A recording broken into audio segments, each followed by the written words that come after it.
दोस्तों, रात के तकरीबन 11 बजे कुंभ के मेले में एक लड़की को ढूंढा जाता है। जो लड़की वहां पर माला बेचा करती थी, लेकिन रात के समय अचानक से वो अपने तंबू से गायब हो गई है। तो उसके घर वाले उसको इधर उधर ढूंढ रहे हैं और ढूंढते ढूंढते एक साधु महात्मा के स्थान, यानी कि जहां पर वो रुके हुए थे, उनके तंबू के सामने पहुंच जाते हैं। जैसे वह तंबू के पास पहुंचते हैं तो जहां से मेले में एंट्री होती है, उस तरफ से उस लड़की के साथ एक जवान साधु उसका हाथ पकड़कर आता हुआ उन्हें दिखाई देता है। जरेनिया ही वो लोग देखते हैं कि उनकी बेटी एक साधु के साथ आ रही है, तो वो लोग आग बबूला हो जाते हैं। इसके बाद वह हल्ला मचाने लगते हैं, तो उस तंबू के अंदर से वो साधु भी बाहर निकल आता है अपने चेलों के साथ और वहां पर मामले को देखने लगता है। जैसे ही साधु देखता है कि सामने जिसने उस लड़की का हाथ पकड़ रखा है वह और कोई नहीं उनके ही चेले में से है, तो वह भी एकदम से गर्म हो जाता है और बहुत कुछ सोचने लगता है। कौन था वह साधु और किस वजह से उस लड़की का हाथ पकड़कर कुंभ के मेले से बाहर से आ रहा था? पूरी कहानी की सच्चाई जानने के लिए वीडियो को अंत तक जरूर देखें। कुंभ का मेला जिस दिन लगने वाला होता है, उससे एक दिन पहले वहां पर ज्यादातर साधुओं ने आकर अपने ठहरने की व्यवस्था देख ली थी और कुछ लोग जो वहां पर मेले में बिजनेस करने के लिए आए थे, उन लोगों ने भी अपने ठहरने का इंतजाम वहां पर कर लिया था। उन्हीं में से एक साधु होता है जो साधु के पास काफी सारे चेले थे और उन्होंने अपना एक अच्छा सा तंबू वहां पर लगा रखा था। उसके बाद जैसे ही शाम का समय होता है, मेला लगने से एक दिन पहले तो एक व्यक्ति वहां पर सभी के लिए चाय लेकर आया था और वह फ्री में चाय बांट रहा था। इसके बाद जो साधु होता है उसका एक चेला होता है जिसका नाम होता है राजीव। अब राजीव से वो साधु चाय लाने के लिए कहता है, तो राजीव अपने तंबू में से निकलकर उस चाय वाले के पास पहुंच जाता है चाय लेने के लिए। लेकिन वहां पर काफी ज्यादा भीड़ थी और इस भीड़ को देखकर जो राजीव था वो उस भीड़ से थोड़ी दूर खड़ा हो जाता है और सोचता है कि पहले इन लोगों को लेने देता हूं और उसके बाद मैं ले लूंगा। उसी भीड़ के अंदर एक लड़की जो कि मेले में माला बेचने के लिए आई थी और वह वहां से चाय लेकर बाहर निकलती है और एकदम से राजीव की नजरें उससे मिल जाती हैं। लड़की उसको ना देखते हुए बाहर निकलती है और थोड़ा सा साइड में होकर उसे पूरे चाय को पीने के बाद दोबारा से उसमें लग जाती है और दोबारा चाय लेकर आ जाती है। अब राजीव इस बात को देखता है कि इसने एक बार तो चाय पी ली है, लेकिन दोबारा गई है, तो उसकी इस बात को देखकर वह कभी तो मुस्कुराने लगता है और कभी इस लड़की के बारे में सोचने लगता है। इसके बाद वह लड़की दोबारा से एक साइड में होती है और उस चाय के गिलास को फिर से पी लेती है और फेंकने के बाद तीसरी बार उसे लाइन में लग जाती है। अब जैसे ही वह तीसरी बार उसे लाइन में लगने के लिए गई थी, तो जो राजीव होता है वह अपने मन के अंदर बहुत कुछ सोचने लगता है और मन ही मन उसे हंसी भी आ रही थी कि देखो कैसी लड़की है, बार बार चाय पी रही है, आखिर क्या करना है इसे इतनी चाय पीकर। इसके बाद वह लड़की जब तीसरी बार चाय का कप लेकर बाहर निकलती है, तो अचानक से उसकी नजर राजीव पर पड़ जाती है और राजीव उसे देखकर मुस्कुराने लगता है। अब जैसे ही वह मुस्कुराता है तो उस लड़की को लगता है कि इसने मुझे देख लिया है कि मैंने कई बार चाय पी है, तो इसके बाद वह भी उसकी तरफ मुस्कुराकर वहां से शर्माकर चली जाती है। अब जैसे ही वह लड़की मुस्कुराकर वहां से चली गई थी, तो उसके बाद राजीव भी अपने गुरुजी के लिए कुछ चाय वहां से लेता है और लेने के बाद तंबू में चला जाता है। अपने गुरुजी की सेवा करता रहता है और धीरे धीरे सोने का समय हो गया था। लेकिन सोते समय राजीव के दिमाग में बार बार उस लड़की का हंसता हुआ चेहरा आ रहा था, जिसे देखने के बाद उसकी नींद नहीं आ पा रही थी। जैसे तैसे करके वह अपनी रात बिता लेता है, लेकिन बार बार उसे वह लड़की दिखाई दे रही थी। उसके बाद वह सोचता है कि हम तो सन्यासी हैं और सन्यासी के दिमाग में ऐसे ख्याल नहीं आने चाहिए। इसके बाद दूसरे दिन सुबह सुबह वह अपनी दिनचर्या के कार्यों में लग जाता है और नहान करने के बाद वापस से अपने तंबू पर आ जाता है। जैसे ही वो अपने तंबू पर आता है, तो अचानक से फिर से वही लड़की उसे वहीं पर माला बेचते हुए दिखाई देती है, जहां पर रात के समय उसने उसे देखा था। अब जैसे ही वह उसे माला बेचते हुए देखता है और फिलहाल दिन का समय था, तो वह लड़की साफ साफ दिखाई दे रही थी और देखने के बाद राजीव के दिमाग में उसकी छवि एकदम से उतर जाती है और वह उसे देखकर बहुत कुछ उसके बारे में सोचने लगता है। थोड़ी देर सोचने के बाद एकदम से फिर से उसके दिमाग में आता है कि नहीं नहीं, हमें ऐसा नहीं करना है। हम एक सन्यासी हैं तो हमें सन्यास का मार्ग ही लेना है। ऐसा सोचकर वह अपने तंबू के अंदर चला जाता है। लेकिन आज जिस तरह से वह वहां पर माला बेच रही थी, वह दृश्य उसके दिमाग में पूरी तरह से कैद हो गया था। धीरे धीरे शाम होती है और शाम के समय राजीव के दिमाग में फिलहाल वह लड़की फिर से घूम रही है। वह कई बार अपने मन को समझने की कोशिश करता है, लेकिन अपने मन को नहीं समझा पाता है और इसी वजह से वह सोच लेता है कि मुझे उस लड़की से प्यार हो गया है और मुझे उससे बात करनी चाहिए। पूरी रात भर वह उस लड़की के बारे में सोचता रहता है। रात को थोड़ी बहुत उसे नींद आती है, लेकिन सुबह सुबह जल्दी उठकर वह जल्दी से स्नान करता है और स्नान करने के बाद अपने कामों को, जो काम उसे वहां पर सौंप गए थे, उनको जल्दी जल्दी से पूरा करने लगता है। और जैसे उसके काम कंप्लीट हो जाते हैं, तो वह अपने मन में फैसला कर चुका था कि आज वह उस लड़की से मिलेगा और मिलने के बाद बात करेगा। राजीव इधर उधर वहां पर उस लड़की को ढूंढने लगता है और ढूंढते ढूंढते लगभग उसे 1 घंटा हो जाता है। 1 घंटे बाद वह लड़की एक जगह पर उसे रुद्राक्ष की माला बेचती हुई दिखाई दे जाती है और इसके बाद राहुल भी उसके पास जाकर खड़ा हो जाता है। वहां पर जाने के बाद राजीव उससे माला के बारे में पूछने लगता है और जैसे ही लड़की उस सन्यासी की तरफ देखती है, तो वह भी समझ जाती है कि यह तो वही सन्यासी है जो उस टाइम पर हमें चाय पीते हुए देख रहा था। इसके बाद जो लड़की होती है वह उससे कहने लगती है कि बताओ आपको कौन सी माला चाहिए। तो वह सन्यासी अलग अलग मालाओं के रेट पूछने लगता है और एक एक करके मालाओं को निकलने लगता है। लड़की जी माला को उसे निकाल कर देती थी। उसके बाद वह उस माला को पास ही में अपने पास रख लेता और दूसरी माला दिखाने के लिए कहने लगता। वह लड़की इस चीज को देखकर उसकी तरफ बार बार देखा करती है और देखने के बाद उसकी भी समझ में कुछ न कुछ बात आ रही थी। लेकिन फिलहाल सामने जो व्यक्ति है वह सन्यासी है और सन्यासी से भला कैसा मेल, यही सोचकर वह लड़की चुप रह जाती है। इसके बाद लगभग उसको ऐसा ही करते हुए 2-3 घंटे हो जाते हैं। जितने भी कस्टमर उन महिलाओं को देख रहे थे वह सभी वहां से चले गए थे और राहुल ने ढेर सारी मालाएं निकालकर वहां पर रख ली थीं। इसके बाद वह लड़की कहने लगती है कि आपको माला लेनी भी है या वैसे ही टाइम पास करने के लिए यहां पर आ गए हो। ऐसा कहते हुए वह मुस्कुराने लगती है और उसकी मुस्कुराहट को देखकर जो राजीव होता है वह निशब्द रह जाता है, यानी कि फिलहाल वह उसे कुछ भी नहीं कह पाता है और ऐसे ही उसकी तरफ देखता रहता है। तभी वो लड़की कहती है कि क्या हुआ, क्या तुम्हें सुनाई नहीं दिया जो मैंने कहा? तो उसके बाद राजीव को होश आता है कि वह लड़की उससे कुछ कह रही है, तो वो उससे पूछने लगता है कि हाँ बताइए आप क्या कह रही थी। तो वह कहने लगती है कि क्या आप माला खरीदोगे भी या ऐसे ही मेरा टाइम बर्बाद कर रहे हो? देखो मैं बहुत गरीब हूँ और मैं माला बेचकर ही अपना गुजारा किया करती हूँ, तो आपको माला खरीदनी है तो बताओ, वरना मेरा टाइम खराब मत करो, मुझे आगे कहीं जाकर माला बेचने दो। इसके बाद राजीव थोड़ी देर तक सोचने लगता है और सोचने के बाद कहता है कि अच्छा ये बताओ, तुम्हारी पूरी माला जो यह जितनी भी तुम बेच रही हो, यह सारी की सारी कितने रुपए की होगी? अब इस बात को सुनकर लड़की हंसने लगती है और कहती है कि आप इन मालाओं का क्या करोगे? इतनी सारी मालाओं से आपको क्या काम है? तो वह कहने लगता है कि नहीं, आप बताओ आपकी कितने रुपए की होगी, मैं आपको इतने पैसे दे दूंगा और यह सारी मालाएं आज मुझे चाहिए होंगी। लड़की सोचने लगती है कि हो सकता है इसका बहुत बड़ा ग्रुप हो और पूरे ग्रुप के लिए माला खरीद रहा हो, तो इसी वजह से वह उसे हंसते हुए सारी मालाओं का टोटल करके उसे रेट बता देती है और कहती है कि 9 से 10 हजार रुपए की होगी, इतने रुपए में मैं इन महिलाओं को आपको दे दूंगी।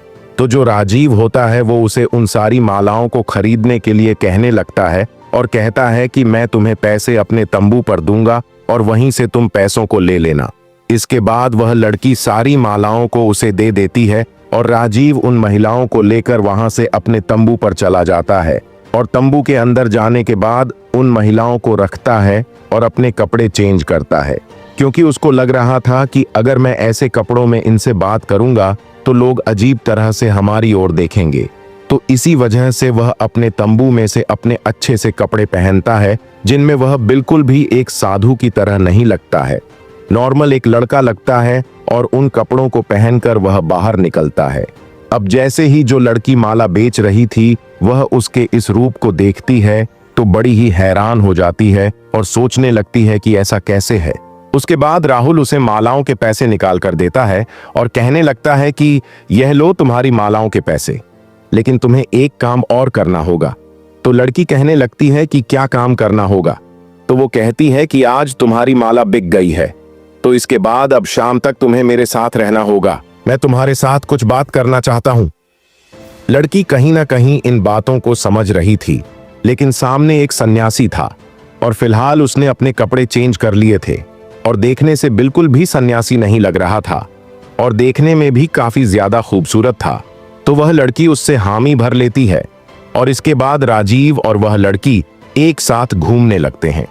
घूमते घूमते राजीव उससे बात करता है, तो बातों के दौरान उसे पता चलता है कि इस लड़की का नाम प्रीति है और यह अपने परिवार के साथ यहाँ पर रोजगार कमाने के लिए आई है। इसका पूरा परिवार ऐसे छोटे मोटे काम किया करता है और सभी लोग दिन के समय में काम किया करते हैं और शाम के समय अपने तंबू में आराम किया करते हैं।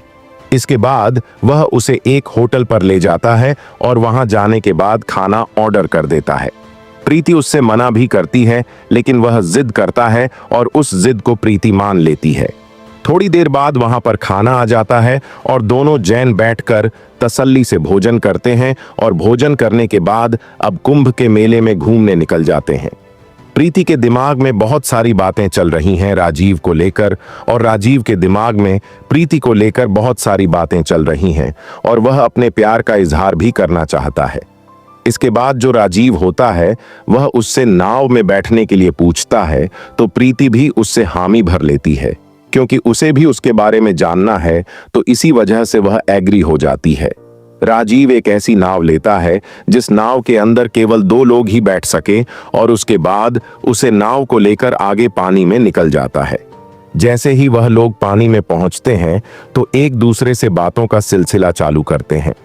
बातों के दौरान राजीव कई बार हिम्मत जुटाता है कि वह अपने दिल की बात प्रीति से कह दे, लेकिन वह उससे नहीं कह पाता है और इधर उधर की बातों को करने लगता है।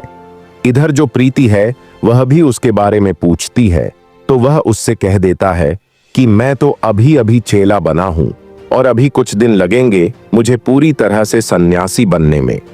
इसके बाद कुछ देर तक उनकी ऐसी बातें होती हैं और बातें होने के बाद प्रीति कहने लगती है कि अब मुझे घर जाना होगा, घर जाने का समय हो गया है और घर वाले राह देख रहे होंगे। ऐसा कहकर प्रीति वहां से उसके पास से जाने लगती है और जाते हुए कई बार मुड़ मुड़कर उसे देख लेती है।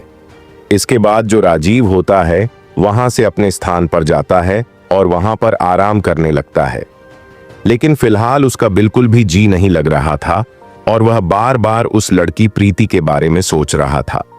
थोड़ी देर बाद लगभग रात के 10:30 बज जाते हैं और 10:30 बजे उसे नींद बिल्कुल भी नहीं आती है, तो वह अपने तंबू से बाहर निकलता है, लेकिन बाहर निकलते ही वह देखता है कि उसके सामने प्रीति खड़ी हुई है और प्रीति को देखकर वह एकदम से हैरान सा हो जाता है। वह उससे कहने लगता है कि प्रीति तुम यहाँ पर क्या कर रही हो। तो जो प्रीति होती है उसके चेहरे पर घबराहट के भाव दिखाई दे रहे थे और वह एकदम से राजीव का हाथ पकड़ती है और हाथ पकड़ने के बाद उसे लेकर एक तरफ भागने लगती है। अब जैसे ही वह भागती है तो रास्ते में वह पूछने की कोशिश करता है कि क्या हुआ, तुम इस तरह से क्यों भाग रही हो। तो वह कहती है कि चुप हो जाओ, थोड़ी देर बाद मैं सब कुछ तुम्हें बता दूंगी।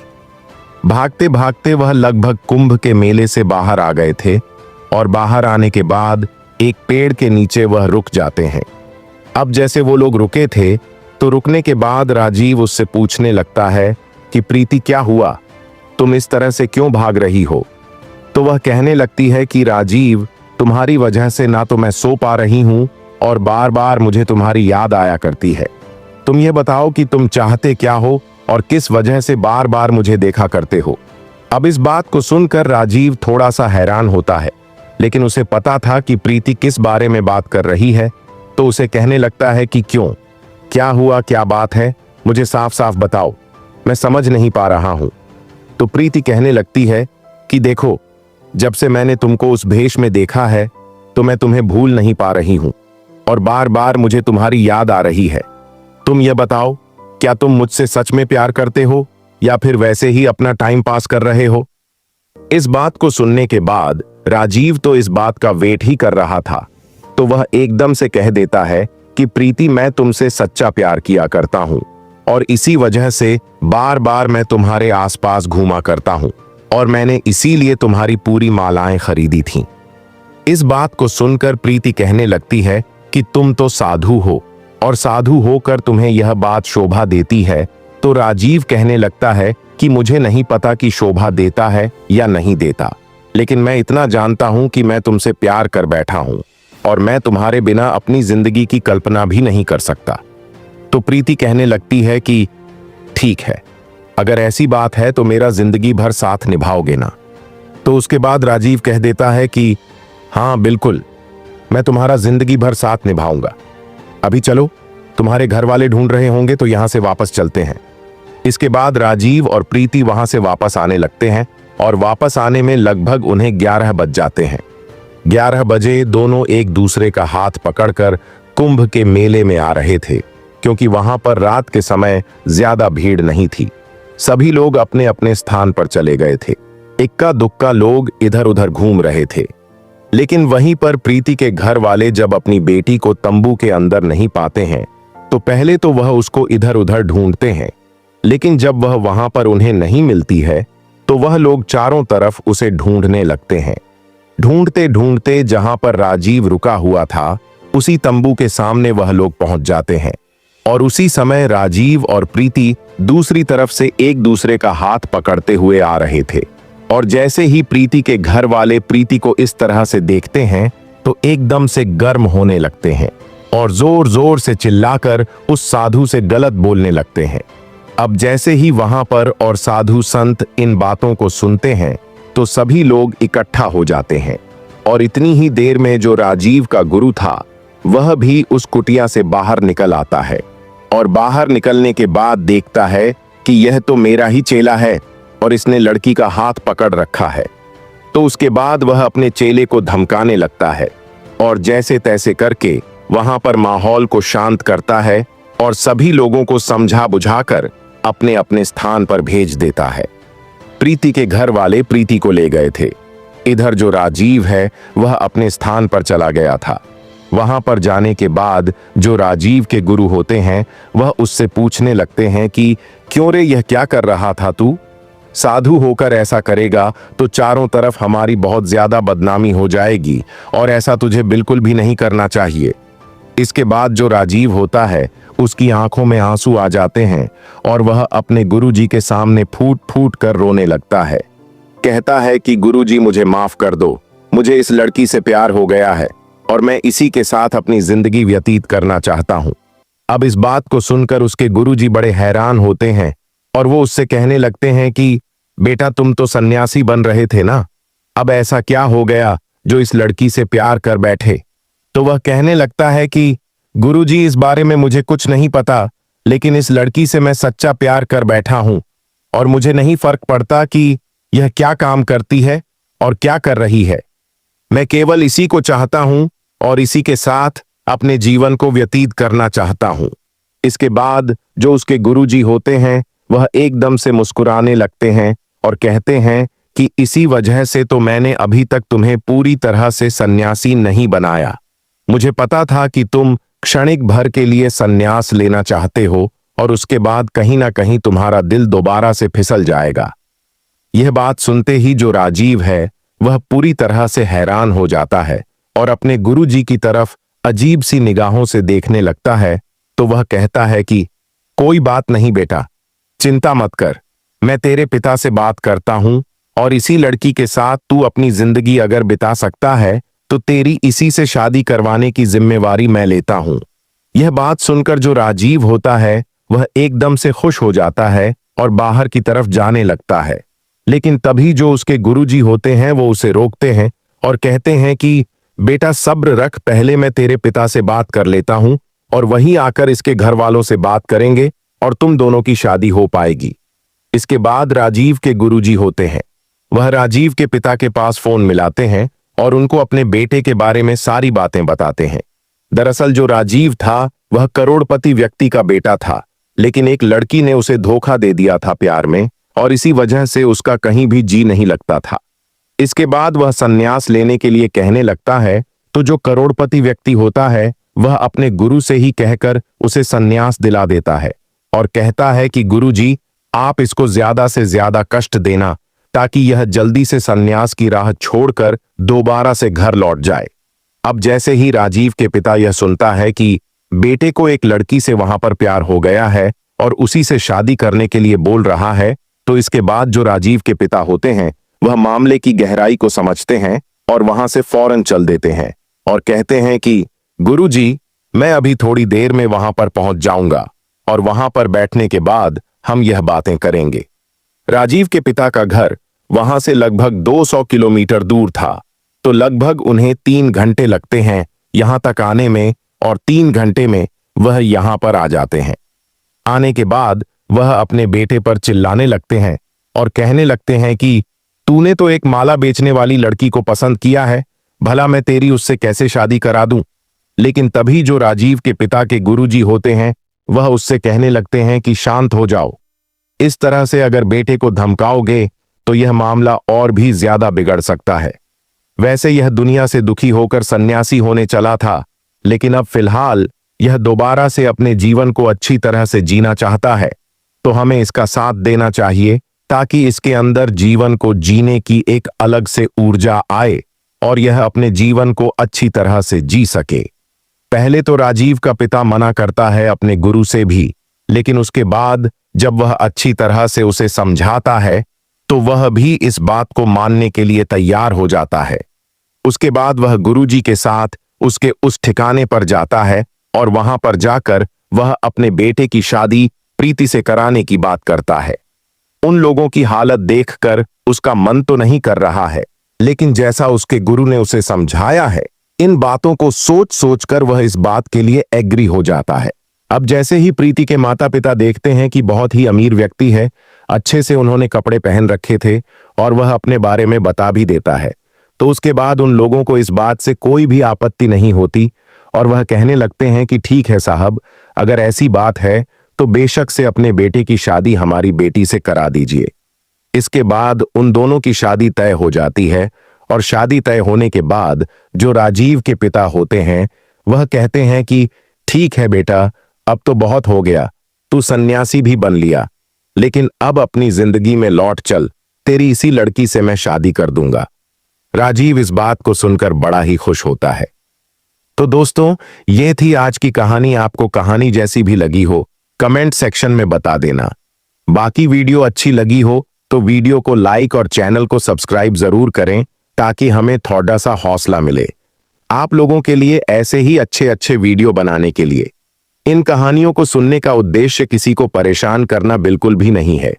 ये कहानी आपको इसलिए सुनाई जाती है ताकि आप लोग इन कहानियों में से कुछ ना कुछ सीख सको और अपने जीवन में उस चीज को अप्लाई कर सको।